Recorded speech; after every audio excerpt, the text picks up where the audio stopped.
अस्सलामुअलैकुम मैं कम तमदरगे कई मोबाइल ग्रास चेबिब्रा इसा चेबिब्रा मोबाइल चेबिब्रा ज्ञान ताद्रेदा मैं कम तमनरे नुआरमगने खनजै वखल आसादी लोंग पसे नुआयना थंबिरम बायना दुआ तौजरिम हमेशा तो हौजिकी जिस तरह अल जजीरादा फुंगदोरेबा पाव मखैसिरि याम साथिन नुआइते इजराइल दे यामना साउना लांसी अमक्का लेबनान की तरफ तगी यामना साउना लांच तौबगी वानी को याम नुआइते सुगुम्बा पावसे ईरान की स्टेटमेंट खर लाई मफम क्या की स्टेटमेंट खरम लाई अदुगा सिप तगी पैसा लौबगी वासु खरम लाई कना कना लाइबनो नेचे हांगद्रि मार सरकार से याद्रे दे सरकार मखै से नापित की सरकार हाइदु तारे दे चागोर की सरकार हाइदु तारे दे यामना चावग्रो वाफम वैगनी नेट थिंगनी वाफम वैगनी नेट ताइननी करी इन तौरिसे ते ज्ञान मेनम ताद्रे चराव में याम साथिन नुआइते वखल जे तारेगा हाँ मी मखती एंगमे लोइने थबुक थरासी चिन्ह माराई वखलदा याम साथिन लिख खरेंगा सीधी यूट्यूब सिर मी से लैखिद्रे नेट सिना मरम मोइरेगा अयाम्बदा इबु यंगबिरिसे मणिपुर इमा लेपाक्तगी ओइ मारादे मी मखैसे इबु सपोर्ट तौबिरिसे कसारगी मखैसे खाउ पाइबतो ओइ मारादे वखलदा खाउ पाइबो मयांग लौसिंग सिंगबा अदुगुमतो ओइ मारादे हिसाब ता इगी हिसाब सिदा अमा नि यावरंग मनी सपोर्ट तौबा तैदी ओइ हिसाब तो उद्रे फिफम सिना जिस तरह हौजिकी मोबाइल की यूट्यूब के ग्राफ सिने दी उफंगले कसारगी मणिपुर इमा हाइबदा हंदक वा nganglak मिदो मा खबर लेनी मागी मथकते खबर लेनी कने मणिपुरी माने याई फरे हाइबदा वा nganglak मिदो मा चई चानी हंदक अदुई मिदु याम साथिन चई चानी हंदक सोशल मीडिया की वाथी मा याम चानी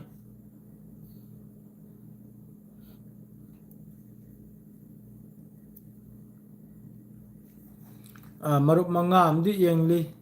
मरुप मंगा आमदी हजुक फावबा जॉइन होरे लाइव सिदा कनागुम्बा करिगुम्बा मरुप मखैसी तमने इंगने लाइव सि तौबा यानी नसे काबक सांगने तौबा यानी को सिदा अल जजीरा की रिपोर्ट नि को अल जजीरा की रिपोर्ट नि हिजबुल्लाह की तरफ तगी सु यामना साउना इजराइल मनुंगदा स्ट्राइक तौबगी वानी को अदुगा इजराइल की तरफ तगी सु यामना साउना तेल कनो मनुंगदा लेबनान मनुंगदा स्ट्राइक तौबगी वानी हिजबुल्लाह चीफ की तरफ तगी हरकले मखोई की हजिकी खुचु खुलाई थंबगी सिलेंडर थौबगी वापम से मखोई की तरफ ते पूरा कैंसिल तो रख रहे नईम कासिमी की तरफ तगी Hezbollah target Ashdod novel base इस Israel strike hits southern Lebanon दा इजराइल की तरफ तगी स्ट्राइक तो रखपन मरम होरेगा हिजबुल्लाह की तरफ तगी अस्दोद अमचुंग नावल बेस दा स्ट्राइक तो की वानी अदरेदी ईरान की तरफ तगी strait of Hormuz transit fee to be paid in Iranian currency Iran process Iranian currency दा पेड तौबगी वाफम नि हौजिकी स्ट्रेट ऑफ हॉर्मुज से 6 डेट एस इजरायली एयर स्ट्राइक टारगेट कारवास सेंटर इन साउदर्न लेबनान मखोई की मिनाई की लमचत से कारवास सेंटर द फोबो स्ट्राइक तौबा हौजलले कारवास गाड़ी चांफम दा गाड़ी संफम दा अदुगी मथकते स्ट्राइक तौरगा मियोय तरुक मफम जिनबु town of Jawa located in the Iqlim at Al-Tuffa region asida miyoy taruk ama site oibigwani Israel gi strike ta makhadanabu historic massacre air strike kill 8 Lebanese security personnel Nabatia Lebanese media side yengu wakhal nuaitaba haibu Israel की तरफ तगी Lebanon की मथकता strike तौरे Hezbollah की मथक तो strike तौर नाबने Lebanon सिरसु army मखोई गिसु लैरिम नाब लेबनान दसु लेबनान की आर्मी लैरिम नाब खरम दे मखोई मखैसु नुपी वोल खरब्रो अदरहिदी लोहमते नुहाई बपाव OIC condemn Israel approve of 34 new West Bank settlement 34 कुथाग मरी सेटलमेंट अमसु वेस्ट बैंक दा इजराइल की तरफ तगी अप्रूव तौखरे मुबारक हो खाओ पाई बना कोई मुबारक हो तारो खाओ पाई बना खोई मिनाई में चाना खोई तारो मिनाई खरे में याम करना हो जी शिवाय की खाओ पाई मखई इजराइल ने अप्रूव कर दिया है 34 सेटलमेंट को वेस्ट बैंक में। सुन लो मित्रों सुन लो,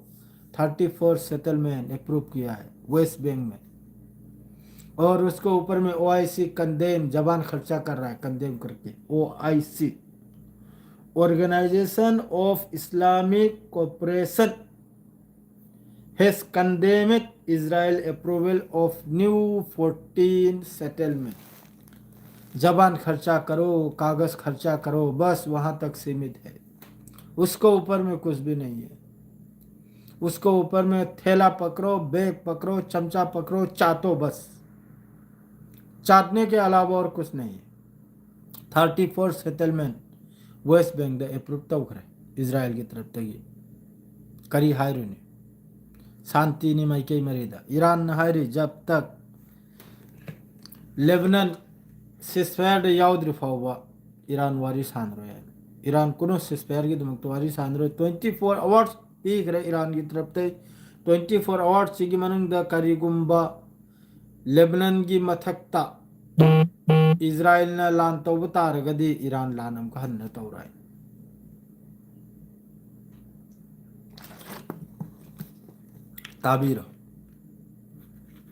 ताबीरो पावदुनी अतोप मखई से माइके मेरे दु तौर मखई से हुई गांगतनी सेंग नाइब लाइफ से यामन नुवाइगनिमनी यामन लाउनिंग्द्रे यामन कनिंग्द्रे नेट लांगसु बन तौजल्ले अदुई मथक्ता मणिपुर द अवाना से तारबनिना नुवाइते सेंग नाइब द मरुक मतांग गांगतनी लैरि मखैदो पांगल मैतै अतै पुनमुक लैरि मखैदो अदुना यामन कन्न लाउनिंग्द्रे हाइबदी अदोम दा अना अवाना तारगा अंगांग पिकलब लैखिद्रगा इन सोम द लाइफ द लाउदना खोंग तौनिंग्द्रे सेंग नाइब वाखल याम नुवाइते अदु जैसा नेट लांगदो हांगदे पाव लांगदो अमानी अदुम लौनबा याबनी करी मोंग द करीनो करी मोंग द चत्रिमनो करी मोंग द कुमथ्रिम नाइब द अदुगा अखोइना हिंदी नोरसु जैसा अतोप मरोल नोरसु अदुई पावदु संदोक लेगा आ मणिपुर मनुंग द सीनी असिन अदु याम ने हेंजल इ असिन अदु याम कनम तौरे अदु पावदु संदोक पे याबनी अदु उपाय लेते नेट न थिंगिबने अमन थिंगिबने करिमता हाइनिंगाय लेते अखोइना वा मा हाइरुनी अलाल बोर मसु याय अखोइना वा फोंगदोनी अलाल बोर मसु याय बस अखोइ वाइबो कंडेम तौब सरा हौजी अखोइ उपाय लेते सिदगी कंडेम हाइदि जो मखोइना तौरखरिबा अंगांगी मथक्ता लान तौरखिबा अंगांगी मथक्ता रॉकेट कापचलखिबा असी पुनमुक्सी कंडेम की सराय खोइदा उपाय लेते सेम लाइक इजराइल ने मखोइना हजिक तौरसे रेडी द लैखरबनी अदुगुम्बा टेररिस्ट ग्रुप अदु पुनमक खुचु हुलाय ngasi सांगलमनिको मखोइना खुचु हुलाय पुंजनद्र लैखरिजे अतोप तमद लैबो महि गिदनबो खुचु हुलाय लौखत खरेगा मखोइगुम्बा टेररिस्ट गिदि खुचु हुलाय सु लौजनदबा अदु सी मरक से द मखोइ याम फजन रेडी तौखरमनि लान तौरकोइ दमक्ता अदुना मैम पुनमक सेफ्ट लैबिउ अदुनि क्लियर सरकार की फुल सपोर्ट ने मखोइ द इचनाव सिंग सिम खलौरो अदुना ने इन हाइडो पार्टी थीरो नु अखोइ मरक्ता की पार्टी मा सेम लेगा अखोइ मैते पांगल होगेरा मैते होगेरा नखोइ मखैना तान रहेगा पार्टी में सेम लेगा थोक पसरा इलेक्शन लरी रहेगा गवर्नमेंट चलाए बिसरा अतै दनि नखोइ थाजरो न खुद होगेरा लई होगेरा सुबथा थाजरो न लोइना बिकावानी लोइना मखोइ मखैदो लोइन सिटलबा बाजार दा अखोइ की पोट योलबगुम इंखोल की इंसांग नाफी योलबगुम मखोइ मखैदो लोइना दिल्ली गवर्नमेंट की तंपाक तो लोइना फमखरमनी दिल्ली की मीदुना मक्का हौजिक की असिगुम्बा टेररिस्ट ग्रुप असिगुम्बा कनुम मखैसे आतंकवादी मखैसे मखोइ की तंपाक तो फमखरमनी गवर्नमेंट दुना करिगे अदुगुम्बा टेररिस्ट ग्रुप तुना सरकार बु कुल्लु हाइबो कुल्लुने कइनो कमेंट अम भव लागते आई करेक्ट ज्ञान मेन तादे करिगिनो इचनाव मयम कमेंट से अमक्ता तौबिरो कनानो मा आइगी खोन से तारिब्रे तादरे करिमता खंगद्रे अदुम ऐसे लाउद्रन लैरे अदुनी माद्रेदी ईरान हाइरी वारी सानबे साननी अहमदा लेबनान मनुंगदा लान तौबा लेप होइना असिनी वा क्लियर हजु फावबोगी वा क्लियर ने ईरान बु यामना कन्न थेमली पाकिस्तान होइगेरा चाइना होइगेरा वारी से सानबे दमक्ता अदुम को ईरान की तरफ ते हजु फावदी वारी सानरी अमा सानरी से करिमता हजु फाव लागत्रि खंगिब्रने असिदा US Vice President JD Vance has department for the Islamabad where he is scheduled to join talk with Iran on Saturday to in hayang thang numit si मासी की सही मक्ता फजना मासी की मतेक से कर गए देसु याम फजना दियाम नुबुदी इंग्लिश से मी न ngang बखोत पा पाबदी लोइने कनुम तो रहा है बुबू मकुप थंग ने मकुप तो मिंगों तो करी चिंती ने याम न सेंग ना इब्दी ने याम न सेंग न खंग दबाई दो दर तारे को अदुना खजी खरा याम न चेक्सल बदुना बु कनुम तो रहा हिंदी ना दुम ट्रांसलेट तो थोकले अदुगा दुम पाजरले अमेरिकी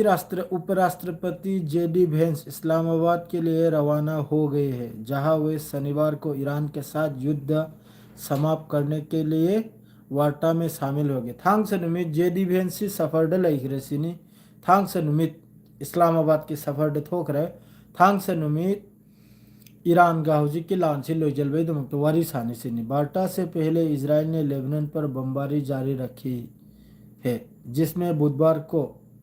देशव्यापी हमलों में कम से कम 300 लोग मारे गए हैं और 1150 घायल हुए हैं वारी सांद्रिंग वारी हौद्रिंग हजू फाउद इजराइल की तरफ तगी लेबनान मनुंग स्ट्राइक तौरगा मी चहुम की मथक सही तौथोखरे मी लिसिंग चामग यांखयमनबु सोकलेसिनी असोकपा विश्व स्वास्थ्य सिनबु कइनाद वर्ल्ड हेल्थ ऑर्गेनाइजेशन चीफ की तरफ तेनी को हाइरिसे इजराइल से बेरूत क्षेत्र के 2 मुख्य अस्पतालों को प्रभावित करने वाले जबरन निकासी आदेश के वापस लेने का आह्वान किया है क्योंकि लेबनान उपराष्ट्रीय प्रणाली इजरायली हमलों के पीड़ितों के इलाज के लिए संघर्ष कर रही है ईरान के विदेश मंत्री अब्बास अराक्ची ने कहा है कि अगर अमेरिका इजरायली प्रधानमंत्री बेंजामिन नेतन्याहू को युद्ध विराम का पालन न करके कूटनीति को ख़त्म करने की अनुमति देकर अपने अर्थव्यवस्था को तबाह करने को तैयार है यो तो वाशिंगटन का बिल्कुल हमें लगता है कि यह महत्वपूर्ण होगा लेकिन हम इसके लिए तैयार हैं नेतन्याहू ने कहा कि लेबनान के सीधी बातचीत शुरू करने के निर्देश जारी कर दिए गए जबकि इजरायली मीडिया रिपोर्ट के अनुसार इजरायली रक्षा मंत्री ने कहा है कि युद्ध नहीं रोका जाएगा इजराइल की मखोई की रक्षा मंत्री इजराइल की मखोई की डिफेंस मिनिस्टर की तरफ तैयार से नबू लान लेप लोसिनी नेतन्याहू की तरफ तैयार से नबू वारी सानबैदमक्ता पाव पीखरेसिनी इजराइल लेबनान का अदुगे सोमना मक्का